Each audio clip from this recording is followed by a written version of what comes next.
은혜 받으실 말씀은 빌립보서 4장 8절에서 9절 말씀입니다.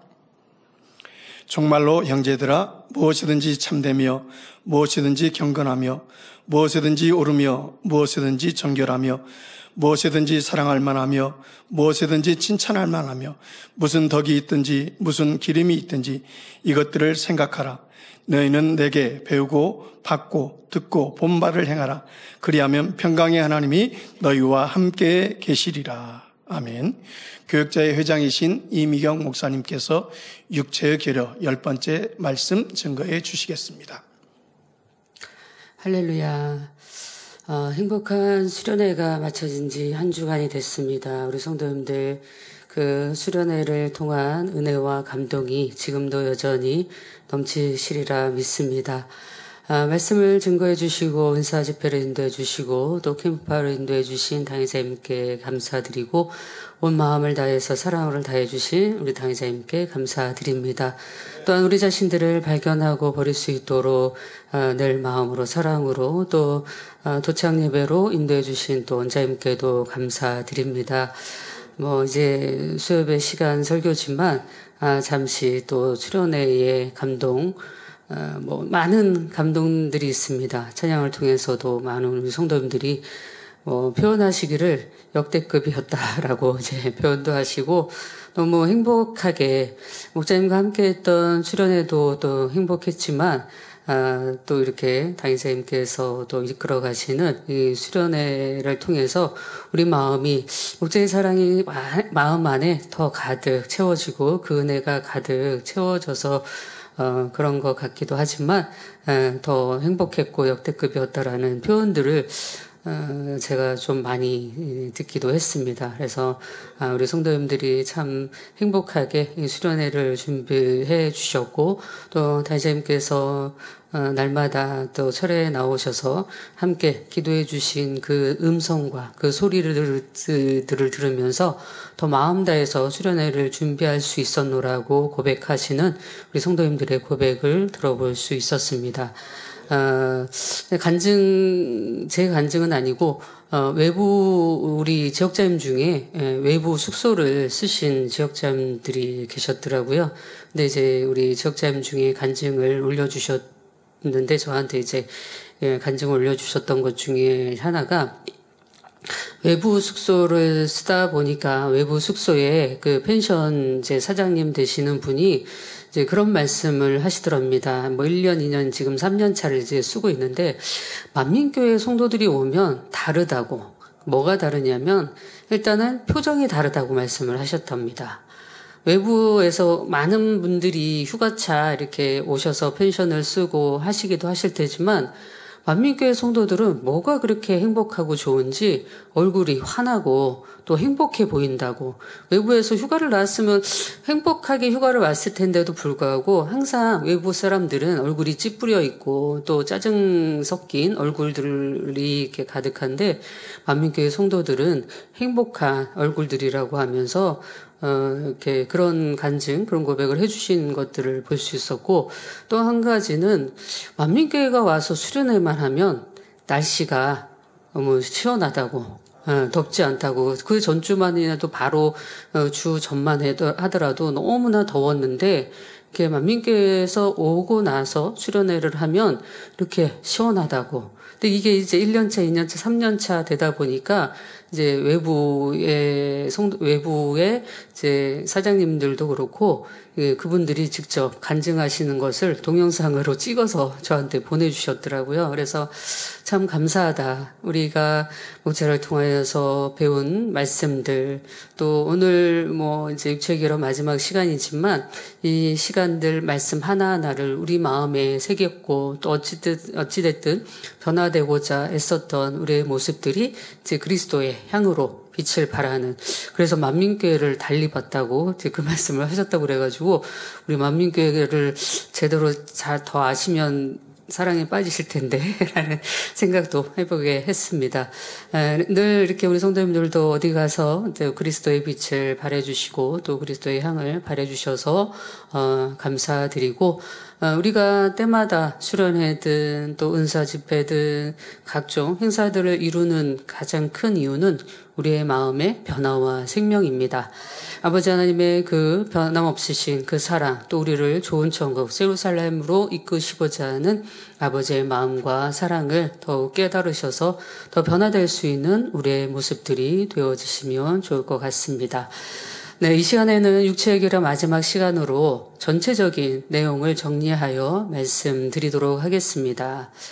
육체의 결여가 심각할 때는 하나님의 말씀을 들어도 이해하거나 깨달을 능력이 부족하기도 합니다.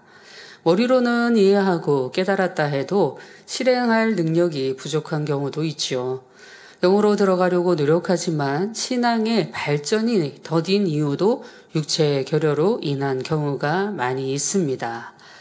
하나님께서는 사랑하는 자녀들이 그리스도의 신부로서 흠이 없도록 단장하기를 원하시지요. 말과 행실이 아름답다고 칭찬받을 만한 모습을 갖춰야 하는데 마음씀이나 사소한 언행 속에 흠이 될 만한 모습을 볼 수 있습니다.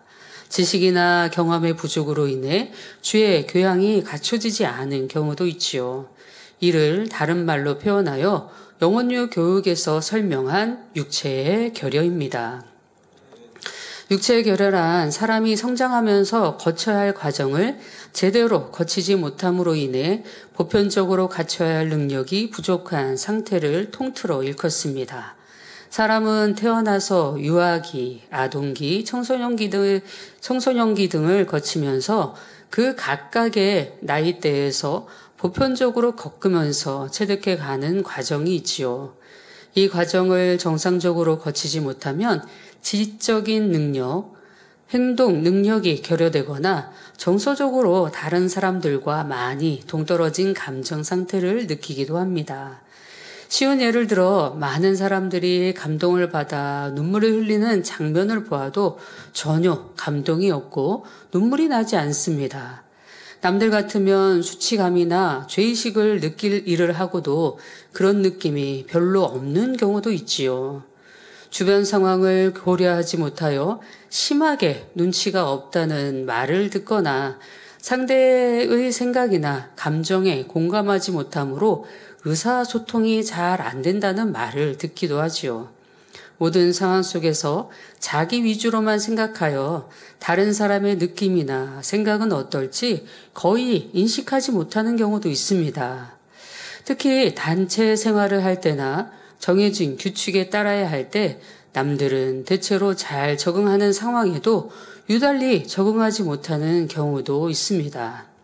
인내심이나 결단력, 의지력이 결핍되어 자신이 당연히 해야 할 일도 해내지 못하는 경우가 있기도 하지요.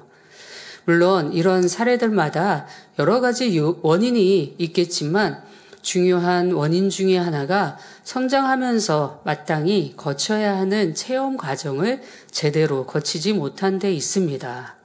그로 인한 사고나 정서, 일을 수행하는 능력 등의 결여가 생긴 것이지요. 사람이 성장하면서 거쳐야 할 과정을 영혼육 설교에서는 3단계로 나누어서 설명했습니다. 곧 보는 단계, 느끼는 단계, 행하는 단계이죠. 보는 단계란 눈으로 보는 것만이 아니라 소리와 냄새, 맛 등 감각기관으로 자극을 접하는 단계입니다. 또 느끼는 단계가 있습니다.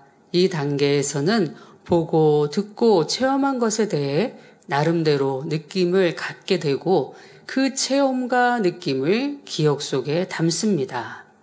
행하는 단계는 자신의 생각과 의지를 동원하여 결정하고 행동하는 단계입니다. 이러한 과정 중에서 어떤 것을 건너뛰거나 비정상적으로 겪게 되면 나중에 성장하여 문제가 생기기도 하지요.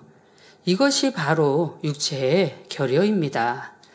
다시 말해 특정 시기에 보았어야 할 것을 보지 못했을 때, 느꼈어야 할 것을 느끼지 못했을 때, 행했어야 할 것을 행하지 않았을 때 그 결과로 뭔가 부족한 면이 생기는 것입니다. 물론 각각의 단계들이 칼로 베듯 정확하게 구분되는 것은 아닙니다. 느끼는 단계에서도 동시에 보고 듣고 배울 수 있고 행하는 단계에서도 동시에 보고 느낄 수 있지요. 중요한 사실은 사람의 성장 과정에 맞게 그 해당되는 시기에 보고 느끼고 행해야 할 것을 반드시 체험해야 한다는 점입니다. 요즘 아이들을 성장시켜 나아갈 때 많은 것들을 체험케 합니다. 감각, 촉감 이런 것들을 세분하게 나눠서 찰흙 만지기, 또 음식도 각종 음식들을 손으로 직접 만지는 여러 가지 체험들을 하게 됩니다. 이런 감각을 익혀 나가는 거, 또 세대마다 아이들을 대하고 또 또래 친구들을 대하고 이런 것들을 일찌감치 요즘 부모님들은 교육을 시켜 나가는 것을 보게 됩니다. 그 어느 것 하나 뒤처지지 않게 하는 노력이겠지요.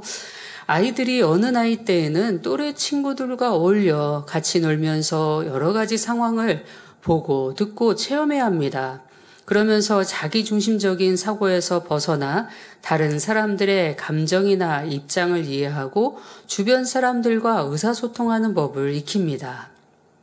여러 가지 상황을 종합해서 사고하는 법, 돌발 상황에 대처하는 법 등 깨우치게 되는 것이지요. 이렇게 다양한 체험을 해서 균형 잡힌 사고력을 길러야 할 시기에 어떤 아이가 집에서 혼자 지내거나 혹은 어른들하고만 지냈다고 합시다. 이렇게 또래들과 같은 체험을 하지 못한 결과는 자라면서 점차 문제로 나타나기 시작하지요. 자신이 다른 아이들과 잘 공감하지 못하고 일상생활에 필요한 문제 해결 능력이 남보다 떨어진다는 사실을 깨닫게 됩니다. 그러면 의욕과 자신감이 떨어지고 자신에게 향한 주변 시선에 부담을 느끼면서 정서적으로 불안해집니다. 심할 때는 정서적인 장애를 겪고 사회에 적응을 못할 수도 있지요. 원래 머리가 좋았던 아이라 해도 점점 공부에 흥미를 잃어서 그 재능이 파묻혀 버리기도 합니다. 쉬운 예를 들어 주변 사람들이 늘 다투고 싸우고 소리 지르는 폭력적인 환경에서 자란 사람은 감정이 나면 쉽게 주먹부터 나가게 됩니다. 그러면 안 된다고 배운 것이 아니라 마음에 안 드는 일이 생기거나 자신의 감정을 상하게 하면 당연히 폭력을 쓰는 것으로 배웠습니다. 그러니 주먹을 휘두르고도 잘못이라는 느낌을 받을 수가 없지요. 내가 때림으로 상대가 얼마나 아프고 고통스럽다는 것을 전혀 알지 못합니다. 또 다른 환경으로 음란한 환경에 많이 노출되거나 밥 먹듯이 거짓말하는 사람들과 더불어 살았을 때, 늘 사치하고 낭비하는 환경에서 자랄 때, 이런 환경 요인들도 다 마찬가지입니다. 바르지 않는 환경 속에서 보고 들은 것이 자신도 모르게 마음과 생각과 행동에 스며들어 바르지 않게 느끼며 생각하며 행동하게 됩니다. 잘못된 환경에 젖어서 자라지 않았다 해도 죄를 한 번, 두 번 행하다 보면 그것이 습관이 되어버립니다. 진리를 배워서 어떤 행동이 죄인 줄 알아도 여러 번 육의 것을 취하고 죄를 범할수록 점점 양심이 무뎌지기도 하지요. 어떤 사람은 잘못을 하고도 시인하지 않고 꾀를 써서 자꾸 핑계와 변명을 만듭니다. 이렇게 계속하다 보면 자기 유익에 맞게 교묘하게 거짓말을 하고도 누가 지적하면 내가 무슨 거짓말을 했느냐 합니다. 자꾸 짜증내는 것이 습관이 되면 짜증을 내면서도 짜증을 낸지도 모르지요. 그냥 나는 할 말을 했을 뿐이야 라고 할 뿐입니다. 그래서 성결을 사모한다면 진리를 보고 진리를 듣고 진리만 생각해야 하는 것입니다. 후천적인 요소만이 아니라 때로는 타고난 기가 육체의 결혈을 만드는데 결정적인 역할을 하는 경우도 있습니다. 타고난 기 때문에 부정적인 사고를 하는데 부정적인 사고의 결여가 더 큰 믿음을 갖지 못하게 하고 영으로 들어가는 것을 방해할 수가 있지요. 이렇게 기적인 영향으로 생긴 결여라 해도 발견하고 깨달은 대로 생각과 마음을 바꿔나가면 당연히 채워나갈 수 있습니다. 범사의 어린아이 같이 아버지를 의지하며 긍정적으로 더욱 적극적인 자세로 자신을 변화시켜 나가면 됩니다. 때로는 어떤 분들에게 이런 모습은 바꿔야 되고 변화시켜 나가야 됩니다 라고 말씀을 드리면요. 내 과거는 어떻게 내가 자랐고요. 그래서 내가 지금의 이 모습이 됐습니다 라고 하십니다. 근데 그분은 이미 20년, 30년을 신앙생활 하셨습니다. 그런데 아직도 내 모습에 대한 핑계를 과거 10년, 20년 내가 성장하면서의 그 시기로 내가 이유를 대고 핑계를 대고 있다면 30년, 40년의 신앙생활 동안에는 내가 변화되고자 노력하지 않았던 모습을 볼 수 있습니다.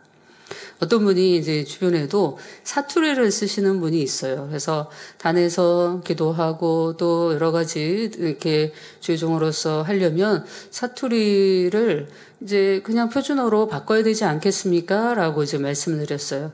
그랬더니 이제 오래 썼다는 거죠. 근데 이분이 이제 이렇게 다른 지방에서 산 세월은 태어나서 자라서 20대, 이거 10년, 20년밖에 아닙니다. 그리고 한 40년 세월, 30년 넘는 세월은 서울에서 살았습니다. 그러면 충분히 서울의 표준말로 바꿀 수 있을 텐데 그걸 바꾸려고 노력을 하지 않았기 때문에 여전히 쓰고 있는 겁니다. 마찬가지로 내 모습도 내 안에 어떤 행함적인 모습, 말적인 거, 내가 말투, 또 생각하는 거, 이 모든 것들을 행하려고 하고 버리려고 하고 채우려고 하지 않았기 때문에 여전히 그 모습대로 있는 거지, 내가 10년, 20년 내가 이렇게 살았기 때문에 내가 그 영향 때문에 지금도 그래요 라고 하는 거는 너무 진리에서 맞지 않는 말이 아닌가 생각해 보시면 좋을 것 같습니다. 그렇다면 누구나 운명으로 들어가기 전에는 육체의 결여가 전혀 없다라고는 할 수는 없습니다. 주님의 신부로서 흠없는 모습이 되려면 이런 일상적인 모습들도 하나하나 점검해서 자신을 갖춰 나가야 합니다. 마음의 악을 버려나가는 만큼 이렇게 낮은 수준의 육체의 결여는 상당 부분이 해결될 것입니다. 또 영으로 들어가려고 열심히 노력하는 3단계 후반에서 정체된 경우라면 육체의 결여를 발견해서 버리면 성결되는데 큰 도움이 됩니다. 가령 아버지가 늘 술에 취해서 혈기를 내신다고 합시다. 그러면 이런 가정에서 태어난 것이 너무 싫다, 짜증난다, 힘들다, 에이 될 대로 되라, 이렇게 생각할 것이 아닙니다. 어떻게 생각해야 되겠습니까? 아버지도 저러고 싶지 않을 텐데 마음이 얼마나 힘들면 저러실까? 내가 더 잘 섬겨드려야지, 이렇게 생각하는 것이 맞지 않을까요?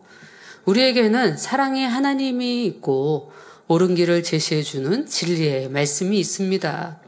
어떤 상황에서도 하나님의 말씀을 붙잡고 선을 선택해 나아가면 되지요. 그러면 육체의 결여가 생기는 것이 아니라 오히려 어려움을 통해 더 크고 넓은 마음을 만들 수 있습니다. 아가서 4장 7절 말씀에 보면 나의 사랑 너는 순전히 어여뻐서 아무 흠이 없구나 라고 말씀하셨습니다. 하나님께서 우리에게 원하시는 모습이 바로 이렇게 순전하고 흠이 없는 모습입니다. 또한 빌립보서 2장 15절 16절에 이는 너희가 흠이 없고 순전하여 어그러지고 거스리는 세대 가운데서 하나님의 흠 없는 자녀로 세상에서 그들 가운데 빛들로 나타내며 생명의 말씀을 밝혀 나의 다른 질도 헛되지 아니하고 수고도 헛되지 아니하므로 그리스도의 날에 나로 자랑할 것이 있게 하려 함이라 라고 말씀하셨습니다. 여러분이 참된 하나님의 자녀라면 말로만 복음을 전하는 것이 아니라 여러분의 삶을 통해 전해야 합니다. 흠없고 순전한 모습이 되어 세상 사람들이 볼 때 참으로 은혜롭다, 본이 될 만하다 이런 말을 들을 수 있어야 하지요. 이렇게 되기 위해 가장 중요한 것은 당연히 첫째가 성결입니다.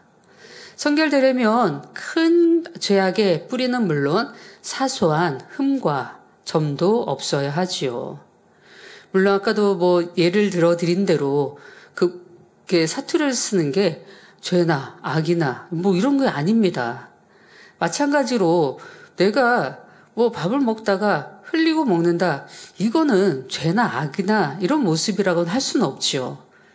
그렇지만 그리스도의 사람으로서 더 정갈하고 깨끗한 모습, 주님의 신부의 모습으로서 정갈하고 깨끗한 모습이라고는 볼 수 없습니다. 그러기에 내가 성결을 사모하고 주님의 아름다운 신부가 되기 위해서 사모하고 가시는 분들이라고 한다면 이렇게 작은 점이라 할지라도 흠이라 할지라도 버리고 깨트려 나가야 하는 것입니다. 자, 그렇다면 사람들에게는 흔히 볼 수 있는 육체의 결연은 어떤 것이 있을까요? 물론 지난 이제 첫 번째부터 9번째 시간까지 이제 세분화돼서 말씀을 드렸습니다. 오늘은 전체적으로 이제 여러분들에게 다시 상고할 수 있도록 말씀을 드리도록 하겠습니다.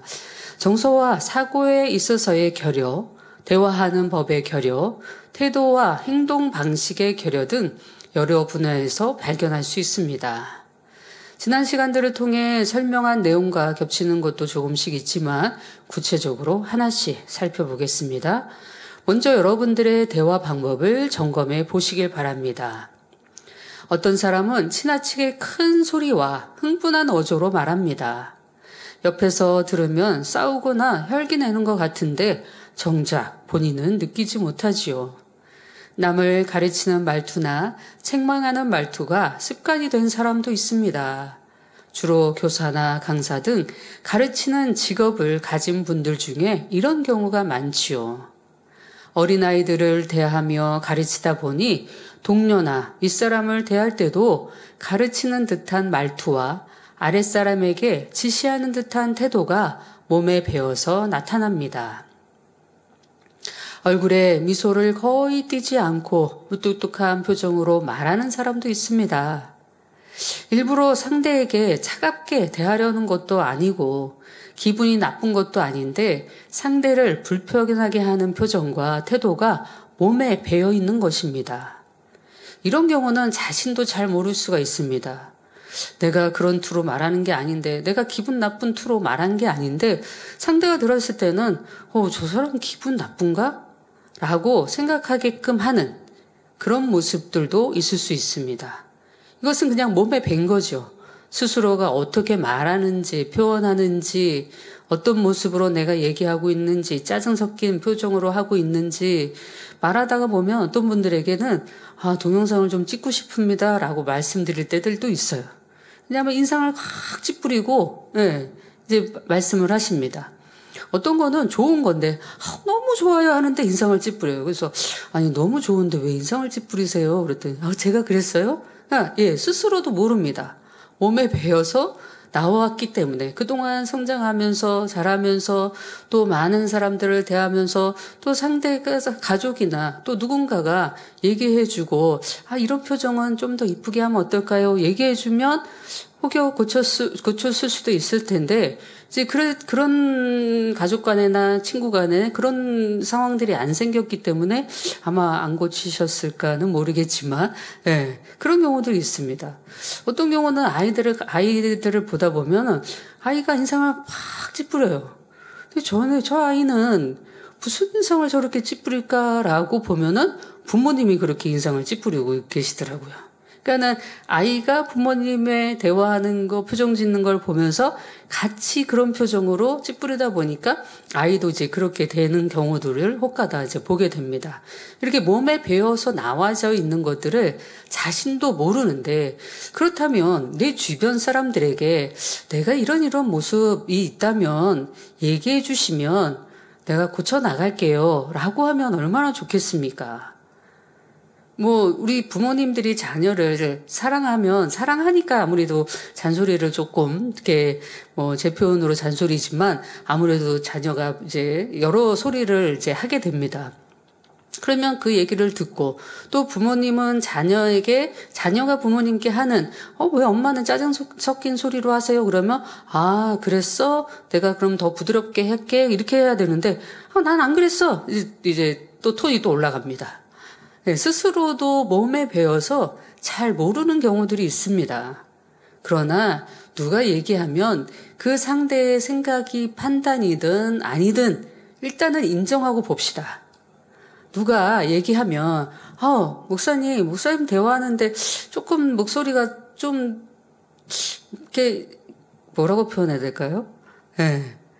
좀 힘드신가 봐요. 그러면, 그렇게 들렸나 보네요. 라고, 더 행복하게 제가 표현하게끔 할게요. 라고 하면 서로 상호 간에 얼마나 대화가 더 아름답게 되어지겠습니까? 그렇다고 상대를 늘상 지적하라는 것은 아닙니다. 네. 근데 꼭 필요할 때, 저분의 이 모습을 고치면 더 이쁘고 더 사랑스럽고 더 아름답겠다라고 하는 것들은 상대에게 얘기해서 고쳐준다고 한다면 얼마나 더 좋겠습니까? 나도 모르는 내 몸에 배어진 습관들, 말투들, 표정들, 그것이 있고 그런 것들을 상대가 알려주고 그것을 듣고 또 바꿔나갈 수 있으면 더 행복한 서로의 관계가 되어질 거라고 생각합니다. 자, 이렇듯 환경이나 성장 과정에서 이미 몸에 배어 있어 쉽게 고쳐질 것 같지 않으나 노력하면 안 되는 것은 없습니다. 그 밖에도 대화를 할 때 상대를 툭툭 치거나 손가락질하는 경우가 있습니다. 특히 손가락질하는 경우는 상대를 아주 업신여기거나 무시하는 처사임을 알아서 삼가 요주의해야 합니다. 또한 말을 정확하게 하지 않고 응얼거리는 것처럼 말꼬리를 흐리는 경우도 있습니다. 저도 예전에 말을 이렇게 상대하고 이렇게 대화를 많이 안 하다 보니까 집에서도 이제 말을 많이 안 하다 보니까 말꼬리를 정확하게 해서 얘기를 사실 못했습니다. 근데 아버지 은혜 가운데 또 기회를 주시고 하셔서 원장님께서 제가 26살 때 다니엘 철야 때 가사를 부르라고 1년 동안 가사를 부르라고 저한테 하신 적이 있으셨어요. 그래서 그때 제가 이렇게 웅얼거리는 이런 습관적인 거나 또박또박 말하지 못하는 습관들이나 이런 것들을 고쳐나가는 계기가 되었습니다. 얼마나 그 시간들을 지내보면 아버지께서 제게 허락하신 시간들은 어떤 시간이라도 아멘으로 순종할 때 그것이 복이고 축복이 되는 것을 볼 수 있습니다. 지금은 이렇게 설교를 하더라도 성도님들이 설교 잘 들립니다. 연로하신 분들도 잘 들립니다. 해주셔서 감사하지만 예전에는 제가 이제 편하게 표현하고 말하지 못했던 경우가 너무나 많이 있었기 때문에 웅얼거리는 게 이렇게 많이 있었죠. 그러니까 이런 것들도 고칠 수 있다고 제가 말씀을 드리는 겁니다. 그냥 흘러버리는 것이 아니라 하나하나 고쳐나가려고 하면 고쳐나갈 수 있고 명심하면 그것을 고쳐나가기 위해서는 열심히 그만큼의 노력은 해나가야 되겠지만 노력하고 나면 더 아름다운 주님의 신부의 모습이 되어질 수 있습니다. 성가대 찬양이나 특송시 찬양 가사가 정확하게 전달되어야 하지요. 만일 자막이 나오지 않으면 내용을 모르니 은혜가 되지 않을 수도 있습니다. 설교자도 마찬가지입니다. 내용을 정확하게 전달하려면 단어의 처음과 끝을 분명하게 표현해야 합니다. 그럴 때 중간은 자연히 이해가 되는 것이지요.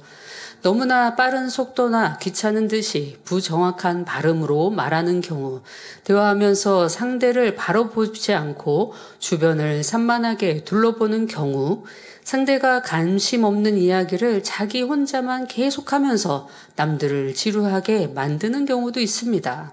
남의 말을 끝까지 듣지 않고 중간에 끊고 자기가 하고 싶은 말만 하거나 또는 상대에게 말할 틈을 주지 않고 혼자만 계속 말을 하기도 합니다. 자기 생각 속에 동문서답을 하는 것도 예의에서 벗어나지요. 이는 상대가 나에게 무슨 말을 하는지 관심이 없다는 태도이고 결국 상대를 존중하지 못하는 것이지요. 또한 중간에 상대의 말을 자르고 자신의 생각으로 답변하는 경우도 종종 볼 수 있습니다. 결과를 보면 말한 사람의 의도와는 전혀 다른 내용이 될 뿐 아니라 오히려 판단 정제를 낳기도 합니다. 이것은 굉장히 큰 신뢰가 되는 것입니다. 영으로 들어오면 상대의 말을 끝까지 들어주고 자기 말을 하기 때문에 동문서답이 거의 없습니다. 질문한 대로 답이 나올 수 있지요. 동문서답하는 대부분의 속마음이 진실치 못하고 뭔가 숨기려고 하는 것이 있기 때문입니다. 동문서답은 습관이 되면 본인도 잘 알지 못합니다. 대부분의 사람들은 이처럼 동문서답이 몸에 배어 살아가면서도 발견조차 하지 못하지요. 그러니 동문서답 하지 않는 분들은 극히 찾아보기 쉽지 않습니다. 동문서답은 반드시 고쳐야 합니다. 그래야 내가 진실하게 되고 영으로 들어갈 수 있습니다. 못 고치면 영으로 들어가는데 장애물이 됩니다. 반면에 상대로 하여금 피치 못하게 말을 끊게 만드는 경우도 있습니다. 긴급한 상황에서 정확하게 용건만 말해야 하는데 느리고 장황하게 설명하기 때문이지요. 아무한테나 쉽게 반말을 하는 경우도 있습니다. 대화 중에 상대에게 양해를 구하지 않고 전화를 받거나 문자 메시지를 확인하는 것도 삼가해야 된다 말씀드렸습니다. 중요한 상대와 대화한다면 처음부터 전화기를 꺼놓는 것이 예의지요. 혹 급한 용무가 있어서 켜놓는다 하더라도 상대에게 양해를 하고 전화를 받거나 양해를 구하고 전화를 받거나 문자를 확인한다면 그만큼 상대를 존중하는 것입니다. 남의 집이나 사무실에서 전화를 걸어서 먼저 자신의 신분을 정확하게 밝히지 않고 이것저것 물어보거나 자기 용건만 계속 이야기하는 것도 예의에서 벗어난다 말씀드렸습니다. 이런 예의를 지키지 않는 사람들은 예배 시간에도 전화벨이 울리게 하거나 심지어 예배 중에 통화하는 경우도 있습니다. 사람들과의 관계 속에 결여된 모습이 하나님께도 무례한 행함으로 나오는 것이지요. 그러므로 하나님께 드리는 예배 시간에는 마땅히 전화기를 끄고 있어야 합니다. 전철이나 버스 안에서 혹은 공공장소 안에서 큰 소리로 대화하거나 전화 통화를 해서 주위에 방해가 되는 경우도 있습니다. 우리 만민의 성도님이라고 한다면 항상 주변을 먼저 살펴보시겠죠. 서로 간에 인사할 때의 모습은 어떠한지도 생각해 보시기 바랍니다. 반듯한 자세와 또렷한 목소리로 인사해야 합니다. 쑥스러워하는 것처럼 웅얼웅얼하며 고개를 숙이는 둥 마는 둥 한다면 인사를 해도 진심이 전해지지 않지요. 반대로 너무 허리를 깊이 숙이고 굽실거리는 것처럼 인사하거나 조용한 사무실에 아는 사람을 찾아가서 주변 사람들이 쳐다볼 정도로 너무 큰 소리로 인사하는 것도 상대를 민망하게 만드는 것입니다. 공식적인 자리에 설 때는 말을 하면서 심하게 인상을 쓰거나 머리나 얼굴에 자꾸 손이 가는 습관 등도 고치는 것이 좋습니다. 특히 코 주위에 손이 가지 않도록 더더욱 신경을 써야 합니다. 이 모든 말씀들은 목사님께서 해주셨던 말씀을 가지고 다시 정리해서 여러분들에게 말씀을 이제 전해드리지만 정말 세세하게 우리에게 말씀해 주셨던 것을 볼 수 있습니다. 앉은 자세, 걸음걸이 등이 반듯하지 않고 흐트러진 것도 문제입니다. 앉은 자세도 될 수 있으면 바른 자세로 앉는 습관을 들이면 건강에도 좋습니다. 이렇게 옛날 어르신들이 너희 나이 들어봐 라고 하시는데, 제가 감히 그런 표현 하기는 그렇지만, 저도 한 40대, 이렇게, 좀 이렇게 저보다 어린 사람들에게 나이 들면 지금부터 잘 이렇게 건강 관리 잘 해놔야 나이 들어서도 괜찮아. 이렇게 저도 얘기를 하기도 합니다. 다리를 떨거나 손톱을 물어뜯는 습관들도 고치는 편이 더 은혜롭습니다. 때와 장소에 맞는 복장도 갖출 줄 알아야 합니다. 디모데전서 2장 9절 10절에 또 이와 같이 여자들도 아담한 옷을 입으며 염치와 정절로 자기를 단장하고 따은 머리와 금이나 진주나 값진 옷으로 하지 말고 오직 선행으로 하기를 원하라. 이것이 하나님을 공경한다 하는 자들에게 마땅한 것이니라 했습니다. 이는 꼭 여성들에게만 아니라 모든 성도들에게 해당되는 말씀입니다. 예를 들어 양복이나 한복을 입고 골프를 친다고 한번 생각해 보시기 바랍니다. 좋아 보이겠습니까? 또 예복을 갖춰 입어야 할 정중한 장소에 잠바 차림으로 간다면 이것도 큰 신뢰가 되는 것이지요. 더구나 만군의 여호와 하나님 앞에 드리는 예배는 당연히 정장을 갖춰 입어야 하는 것입니다. 그러므로 허술한 옷이나 티 종류를 입고 예배드리는 행위는 하나님 앞에 불순한 것이므로 삼가해야 합니다. 하나님의 자녀답게 단장하고 정갈하게 입으라는 의미지요. 또 실내에 들어서면 두꺼운 겉옷이나 코트는 벗는 것이 예의입니다. 이러신 분은 없으시겠지만 안 씻어서 냄새가 나거나 지저분한 것도 당연히 민망한 일입니다. 또한 반대로 너무 진한 향수나 독한 화장품 냄새도 다른 사람들에게 신뢰가 됩니다. 이렇게 내 모습 하나하나를 정갈하게 아름다운 주님의 신부로 만들어 가시기를 바랍니다. 다음에는 식사 예절을 한번 살펴보겠습니다. 사람들이 식사하는 자리에서 여러 가지 육체의 결혈을 발견할 수 있습니다. 음식을 먹으며 입가에 묻히는 경우나 테이블이나 옷에 음식물을 흘리는 것, 개인 그릇이라 해도 너무 지저분하게 묻히고 먹어서 남보기 민망할 정도라면 이것도 온전한 모습이라 할 수 없습니다. 입안에 음식물을 넣은 채로 말하고 웃다가 음식이 입 밖으로 튀는 경우가 있습니다. 여러 사람이 함께 식사할 때 상대의 속도와 맞추지 않고 혼자 너무 빨리 먹거나 너무 늦게 먹는 것도 예의에서 어긋납니다. 여러 사람이 먹도록 제공된 반찬을 음식물이 묻은 수저로 떠먹는 경우, 찌개나 공동으로 먹는 음식에 수저를 넣을 때는 반드시 자기 수저를 깨끗이 하여 상대에게 불쾌감을 주지 않도록 해야 합니다. 또 입에 맞는 반찬이 있다 해서 그것만 계속 먹는 것도 큰 결례입니다. 이렇게 편견이 있고 반찬도 내가 좋아하는 것만 먹는 사람, 또 내가 식사 예절에 내가 말씀드린 여러 가지 사항들 외에도 다양한 경우들이 또 있겠지만 그만큼 상대를 배려하는 마음, 상대를 살피는 마음, 항상 상대의 유익을 먼저 구해주는 모습이 있어야 합니다. 저희 어렸을 때부터 생각해보면 식사할 때 달그락거리는 소리, 쩝쩝거리는 소리, 또 입을 벌리고 먹는 거, 이런 모든 것 하나를 너무나 어렸을 때부터 세세하게 가르쳐 주셨던 기억이 있습니다. 물론 그런 것들이 또 몸에 배서 상대에게 불편함을 끼치지 않는 모습들로 바꿔나갈 수 있는 삶이 또 성장하면서 그렇게 될 수 있는 모습이 되었지만 우리 성도님들 간에도 내가 식사할 때, 내가 밥을 먹을 때 쩝쩝거리고 먹는다거나 너무 입을 크게 벌려서 입안에 이 내용물이 보인다거나 이런 모습들은 삼가 또 조심히 바꿔나가시면 좋을 것 같습니다.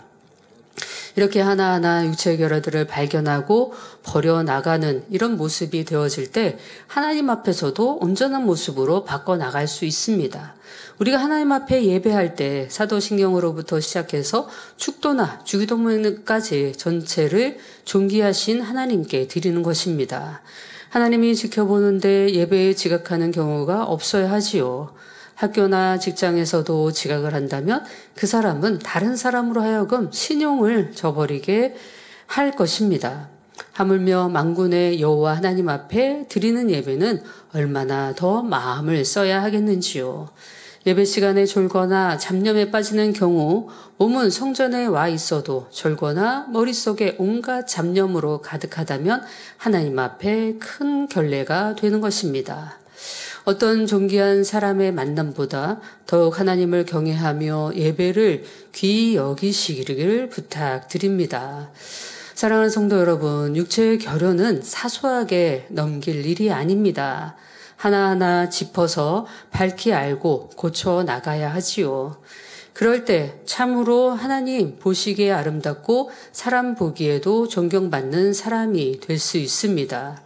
성결을 이뤄가는 과정에서 자신을 발견하기 쉬운 방법은 사소한 허물이라도 가볍게 여기지 않는 것입니다. 이것이 육체의 결여와 연관되는 분야이지요. 작은 흠과 티라에서 무시하는 것이 아니라 그 근본 뿌리가 되는 육의 속성을 깨우치면 영으로 들어가기 더 쉬워집니다. 이외에 많은 분야들이 있습니다. 정돈의 분야도 있고 또 정서적인 분야도 있고 여러 가지 분야들이 있지만 들은 말씀들을 여러분 삶에서 참고해 보시면서 더 변화될 수 있도록 나를 더 깨우쳐 나갈 수 있도록 노력해 나가시면 좋을 것 같습니다. 그래야 할 때 의지력이나 인내심, 절제력, 집중력 등의 결여도 영으로 들어가기 위해서는 반드시 채워 나가야 합니다.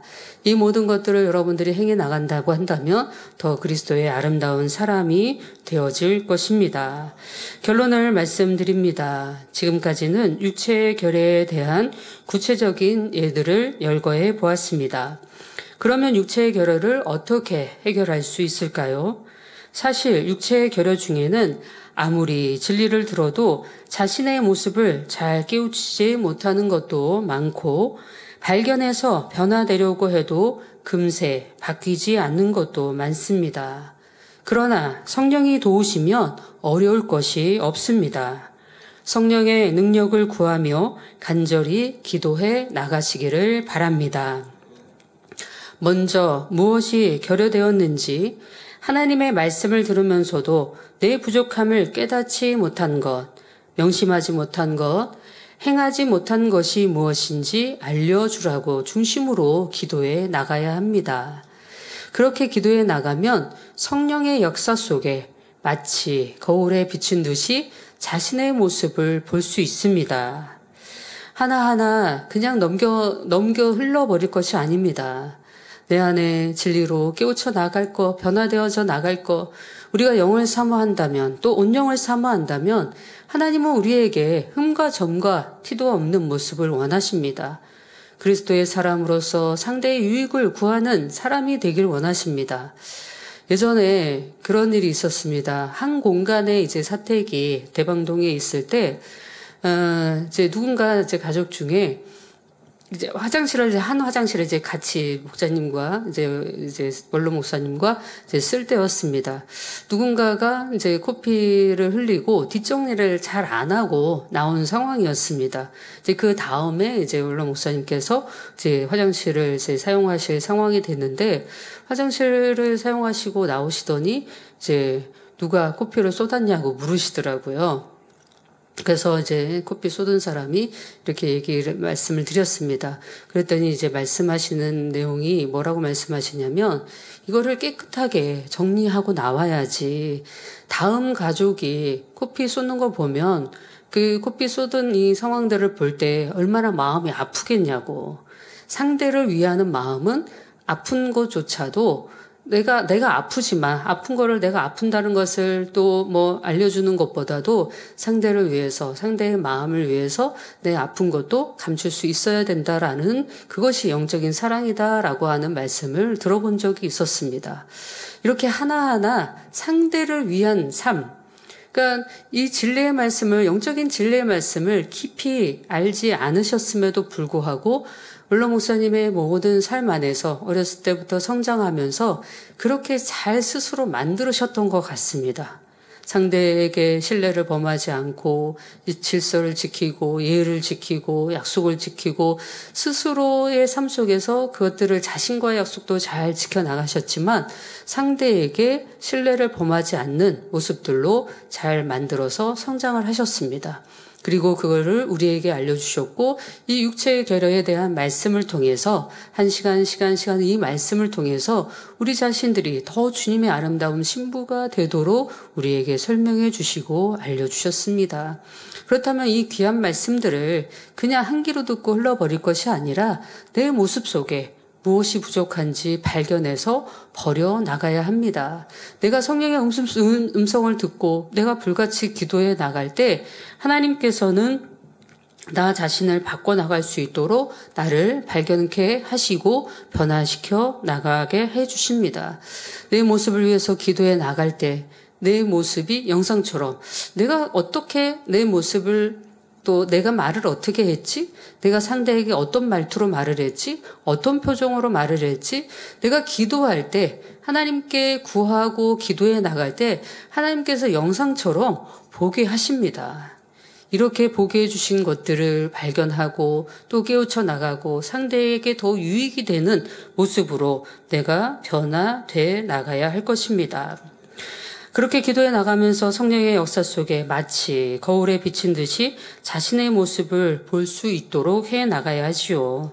하나하나 장면마다 자막으로 설명하듯이 기억에 떠올려 주십니다. 내가 이렇게 기도해 나간다면 하나님께서 기도로 떠올려 주십니다. 이처럼 기도하는 동시에 직접 행해 나가는 노력이 중요하지요. 진리로 배우고 받고 듣고 본대로 행해 나가야 됩니다. 작은 것 하나라도 발견할 때 이렇게 사소한 것 하나 바꾼다고 내가 영으로 들어가는 것도 아닌데 이렇게 간과해서는 안 됩니다. 변화되겠다고 노력해보다가 흐지부지하게 그만두어서도 아니 되지요. 어떤 핑계나 이유도 되지 말고 끝까지 행함으로 지켜나가야 합니다.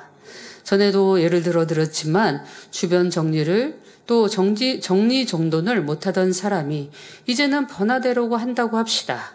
물건을 종류별대로 분류해두고 항상 사용한 물건은 제자리에 두려고 노력합니다. 간단한 규칙이지만 행치 않던 사람이 행하려고 하면 많은 노력이 필요합니다. 급히 나가야 할 때도 있고 몸이 고뇌서 대충 하고 싶을 때도 있지요. 그럴 때도 정리 한 가지만을 위해서가 아니라 정한 마음을 이루고 육체의 결여를 채우기 위해 영으로 들어가기 위해 꾸준히 행해 보시기 바랍니다. 이러한 사소한 습관이 몸에 익은 것만으로도 우리의 많은 분야가 바뀔 수 있습니다. 사랑하는 성도 여러분, 지금까지 10시간을 통해 육체의 결여에 대해 증거했습니다. 성도님들은 죄와 악을 벗어버릴 뿐 아니라 언제 어느 때나 그리스도의 향기를 바라여 매 순간 여러분의 삶을 통해 하나님께 영광 돌리시기를 주님의 이름으로 축원합니다. 그리하여 더 아름다운 주님의 신부의 모습으로 만들어갈 수 있는 복된 성도님들이 되시기를 바랍니다. 말씀 참고하시면서 통성으로 기도하시겠습니다. 아버지 하나님 은혜와 사랑을 감사드립니다. 육체의 결여 아버지 10시간을 통하여서 우리 자신들이 발견하고 버려야 될 것들 우리 안의 흠과 티들을 아버지 발견하고 보는 시간이었습니다. 아버지 이런 모습들로 인하여서 더 영으로 온영으로 들어가지 못한 모습들이 있는지 살펴보게 하여 주시고 이젠 진리 안에서 작은 것 하나라도 발견하여 버릴 수 있는 우리의 모습들 되게 하여 주시옵소서. 감사하오며 우리 주 예수 그리스도 이름으로 기도하옵나이다. 아멘. 만민천양